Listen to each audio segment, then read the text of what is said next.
लेकिन सीता को संभालने की शक्ति सब में नहीं है, सामर्थ्य सब में नहीं है। सीता को संभालने का सामर्थ्य तो आप में है, इसलिए आप आ जाओ। भोले बाबा ने कहा कि देखो एक बात बताएं प्रभु राम, मिथिला की मर्यादा है, अयोध्या की मर्यादा है, और जो अयोध्या और मिथिला की मर्यादा को मानते हैं वो हर गांव में मर्यादा का पालन करते हैं। बोलो करते हैं कि नहीं करते हैं? चाहे शिवपुर जिला हो, चाहे शिवपुरी जिला हो, चाहे ग्वालियर जिला हो, चाहे मुरैना जिला हो, चाहे भिंड जिला हो। बोलो भाई, जो सीता राम की परंपरा मानते हैं अयोध्या मिथिला की, वो मर्यादा मिथिला अयोध्या जैसी अपने अपने घर गांवों में मानते हैं कि नहीं मानते? मानते हैं। ऐसे ही मर्यादा है, क्योंकि पुरुष को पुरुष संभालता है, महिला को महिला संभालती है। बोलो भाई, महिला को कौन संभालेगा? महिला संभालेगी, और पुरुष को पुरुष संभालता है। ये मर्यादा है हमारे यहां। अच्छा बोलो भाई, आप अस्पताल ले जाते हो बहू बेटियों को, तो वहां पर महिला डॉक्टरनी की व्यवस्था होती है कि नहीं होती? किसकी होती है? जल्दी बोलो। उसी अस्पताल में आप ले जाते हो जहां महिला डॉक्टर हो। मर्यादा है ये, इसी को मर्यादा कहते हैं। और आज तक मर्यादा मेंटेन हो रही है हमारे सनातन धर्म में, भारतवर्ष में तो हो रही है। हम अन्य देशों की बात नहीं बताना चाहते, ना कहना चाहते हैं, लेकिन भारत में तो मर्यादा देखी जा रही है। मर्यादा प्रधान देश है, यहां मर्यादा की प्रधानता है। सावधान, जनकपुर की मर्यादा का क्या कहना? भगवान शंकर ने कहा समस्या इस बात की है कि सीता जी को संभालने के लिए मुझे इस भेष का त्याग करना पड़ेगा। भगवान राम ने कहा तो एक काम करो, आप महिला बन जाओ, महिला बनकर के संभालो, मर्यादा सुरक्षित हो जाएगी। क्यों भाई, हो जाएगी कि नहीं? महिला बन के संभालो। भगवान शंकर ने कहा महिला बनना बहुत मुश्किल की बात है, महिला बनना इतना सरल थोड़ी है। एक बात आपको बतावें, महिला बनने का तात्पर्य जानते हो क्या है? जन्म से लेकर के अंतिम श्वास तक संरक्षण में रहना पड़ेगा। पैदा होने से लेकर के और मृत्यु तक की स्थिति में, बोलो भाई, संरक्षण में रहना पड़ेगा कि नहीं? जैसे जन्म हुआ तो पिता के संरक्षण में मिला, संरक्षण की नहीं, पैदा होते ही संरक्षण मिल गया, पिता का संरक्षण। और जब विवाह हुआ तो पति का संरक्षण, और बुढ़ापा आया, संतान हो गई तो संतान का संरक्षण। बोलो भाई, रहना पड़ता है नहीं? बच्चों के संरक्षण में बोलो, रहना पड़ता है कि नहीं रहना पड़ता है? कौन संभालते हैं तुम्हें? बुढ़ापे में तुम्हारे बच्चे संभालते। जन्म हुआ, पिता का संरक्षण, विवाह हुआ, पति का संरक्षण, और अंतिम श्वास तक बुढ़ापे में बोलो भाई, पुत्रों का संरक्षण। अब बोलो भाई, ये कठिन तपस्या है कि नहीं? जन्म से लेकर के अंतिम श्वास तक संरक्षण, संरक्षण, संरक्षण। घर से बाहर निकलेंगी या तो साथ में पति होगा, और पति नहीं है तो पुत्र होगा, अथवा परिवार का कोई सदस्य होगा। बोलो होगा कि नहीं होगा? ईमानदारी के साथ बताओ। मैं भारत की बात कर रहा हूं, मैं अपने देश की बात कर रहा हूं, हिंदुस्तान की बात कर रहा हूं, और सनातन धर्माचार्य होने के नाते सनातन धर्म की मर्यादा की बात कर रहा हूं। संरक्षण। लेकिन विदेश की नारी किसी का संरक्षण स्वीकार नहीं करती है। विदेश की नारी जो है किसी का संरक्षण स्वीकार नहीं करती है। यहां तक कि वो वस्त्रों की मर्यादा भी स्वीकार नहीं करती है। विदेशी नारी वस्त्रों की भी मर्यादा स्वीकार नहीं करती है। विदेशी महिलाओं को देखते हो, भारत में आती हैं, किस तरह की ड्रेस पहनती हैं। लज्जा को भी लज्जा आ जाएगी, बोलो आएगी कि नहीं आएगी? लज्जा को भी लज्जा आ जाएगी देख करके ऐसे वस्त्र धारण करती हैं। शर्म के मारे सिर झुक जाता है, ऐसे वस्त्र धारण करती हैं। ना मर्यादा स्वीकार करती हैं और ना किसी का संरक्षण स्वीकार करती हैं। भारत की नारी में विदेश की नारी में क्या अंतर है? यदि कोई मुझसे पूछना चाहे तो आज मैं चैलेंज के साथ कह सकता हूं, भले ही कोई नेता के कहने लग जाए कि नारी नारी एक समान। कैसे एक समान हो सकती है? भारत की नारी की बराबरी कभी विदेश की नारी नहीं कर सकती है। भारत की नारी जन्म से मर्यादा में पलती है, जन्म से ही अंतिम श्वास तक संरक्षण में रहती है। एक पल एक क्षण भी मर्यादा के बिना नहीं रह सकती। कैसे कह सकते हो? अच्छा एक बात बताओ, मिट्टी की प्याली में और चीनी की प्याली में क्या अंतर है?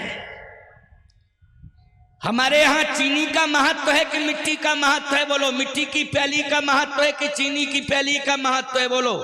हमारे यहां मिट्टी की प्याली का महत्व है। यज्ञ मंडप में ईमानदारी के साथ बताओ, चीनी का प्रयोग होता है देवताओं के लिए कि मिट्टी के पात्रों का होता है?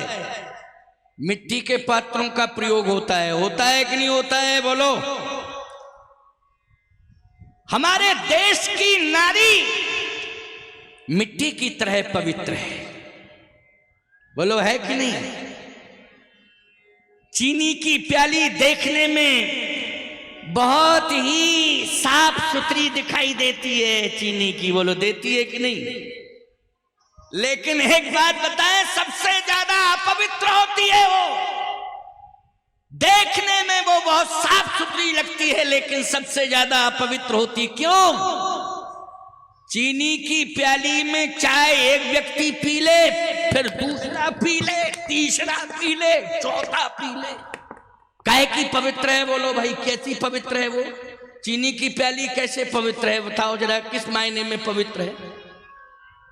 हजारों लोग उसको यूज करते हैं फिर भी वो पवित्रता का ढिढोरा पीटती रहती। लेकिन भारत की नारी मिट्टी की प्याली की तरह है, एक बार जिसको स्वीकार कर लेती है टूटना पसंद करती है, लेकिन दूसरे के मुख से लगना पसंद नहीं करती है।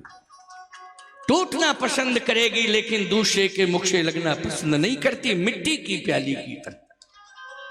ये मैंने पवित्रता की बात कही है, सारी दुनिया में मेरी बात जा रही है, केवल भारत तक सीमित नहीं है। यूट्यूब चैनल के माध्यम से जो प्रसारण चल रहा है पूरी दुनिया में चल रहा है, केवल हिंदुस्तान में नहीं पूरी दुनिया में यह प्रसारण हो रहा है।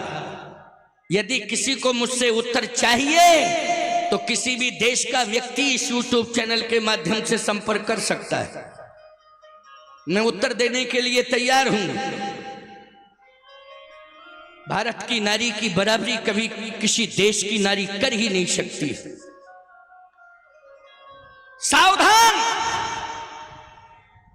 यदि अमेरिका के लोग इस बात को कहना चाहते हैं कि मेरे देश की नारी तो चंद्रलोक तक पहुंच गई है, मैं कहता हूं चंद्रलोक की बात छोड़ो, चंद्रलोक तक तो हमारा चंद्रयान पहुंच गया है। बोलो पहुंच गया कि नहीं? पहुंच गया। तो काय के लिए डिमडिम नाद करते फिरते हैं, काय ढिढोरा पीटते रहते? क्या कोई बड़ी बात है? कोई बड़ी बात नहीं है। चंद्रयान तक तो हम भी पहुंच गए हैं और मैं कहता हूं ये चंद्रयान का निर्माण ही भारत में नहीं हुआ है, भारत में चरित्रयान का भी निर्माण हुआ है। बोलो हुआ है कि नहीं? केवल चंद्रयान का निर्माण करना ही नहीं जानते हम, चरित्रयान का निर्माण करना भी चाहते हैं। और आज ये जो कथा में बैठे हैं आप सब, ये चरित्रयान में बैठे हुए हैं, सभी चरित्रयान में बैठे हैं। ये जो परिसर है यही चरित्रयान है जिसमें आप सब बैठ के कथा सुन रहे हो, ये चरित्र का निर्माण। तो आज हमें भारत की नारी की पवित्रता पर गर्व है। माताओं, कभी भी इस बात को मत कहना कि हम घुटन की जिंदगी जी रही हैं।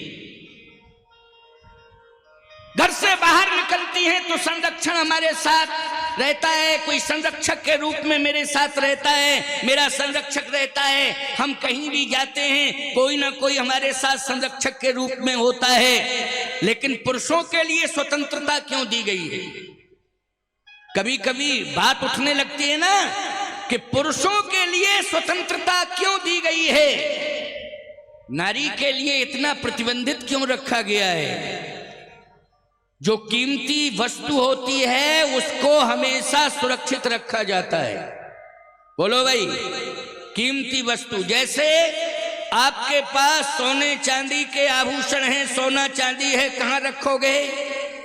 तिजोरी के अंदर रखोगे कि नहीं रखोगे? जल्दी बोलो। तिजोरी के अंदर रखोगे। बाजार में चले जाओ, दुकानदारों के यहां देख लो, किराना मर्चेंट की दुकान पर जाना, किराना मर्चेंट का दुकानदार जो है काजू, किशमिश, मुनक्का, दाख, बादाम, चिरौंजी, ड्राई फ्रूट्स जितने भी हैं, बोलो भाई, उनको सबको अंदर रखता है कि नहीं रखता है? अंदर रखता है। नमक के बोरे कहां रखता है? जल्दी बोलो। बोलो भाई, नमक के बोरे कहां रखता है दुकानदार? जरा हम आपके क्षेत्र की ही बात बता रहे हैं, आप तो जाते रहते हो ना मार्केट, हैं? विजयपुर जाते होगे या आसपास में कहीं और जगह जाते होगे, है ना? कहां रखता है एक एक कुंटल के नमक के बोरे? नमक के बोरों को वो दुकान के बाहर रखता है और रात्रि में भी अंदर नहीं करता है, बाहर ही पड़े रहते हैं। बोलो भाई, पड़े रहते हैं कि नहीं? क्यों? दुकानदार जानता है कि कीमती ड्राई फ्रूट्स को कोई सुरक्षित नहीं रखेंगे हम सब, तो कोई भी व्यक्ति ले जा सकता है, कोई भी व्यक्ति इन्हें उठा के ले जा सकता है। इसलिए हमें सुरक्षित रखना ही पड़ेगा, अंदर रखना पड़ेगा। लेकिन नमक के बोरे कोई माई का लाल उठाने वाला नहीं, चाहे मैदान में रात दिन पड़े रहें। तो माताओं, तुम कीमती रत्न की तरह हो, इसलिए तुम्हें सुरक्षित और संरक्षित रखा जाता है। एक एक पल, एक एक क्षण तुम्हारी अस्मिता का ध्यान रखा जाता है, तुम्हारे सम्मान का ध्यान रखा जाता है। इसलिए घर के अंदर भी पर्दे के अंदर रखा जाता है, बाहर परिवार के सदस्य के साथ तुम्हें भेजा जाता है, क्योंकि तुम्हारी मर्यादा, तुम्हारा सम्मान सुरक्षित रहे। और ये तो एक एक कुंटल के नमक के बोरे हैं, चाहे जहां पड़े रहें, इन्हें कोई माई का लाल उठाने वाला नहीं। इसलिए आपने संत तुलसीदास को जन्म दिया है। कौन जानता है इस नारी के गर्भ में संत तुलसीदास सो रहे हों, कपिल कलाद जैसे महात्मा सो रहे हों, कबीर दास जैसे संत सो रहे हों, स्वामी विवेकानंद जैसे संत सो रहे हों, और परम वीरों में छत्रपति शिवाजी महाराणा प्रताप सो रहे हों, चंद्रशेखर आजाद, सरदार भगत सिंह सो रहे हों। वीर सपूतों को जन्म देने वाली तुम हो, महापुरुषों को जन्म देने वाली तुम हो, इंसान की कौन कहे, भगवान को जन्म देने वाली तुम हो। तुमने भगवान को भी जन्म दिया है।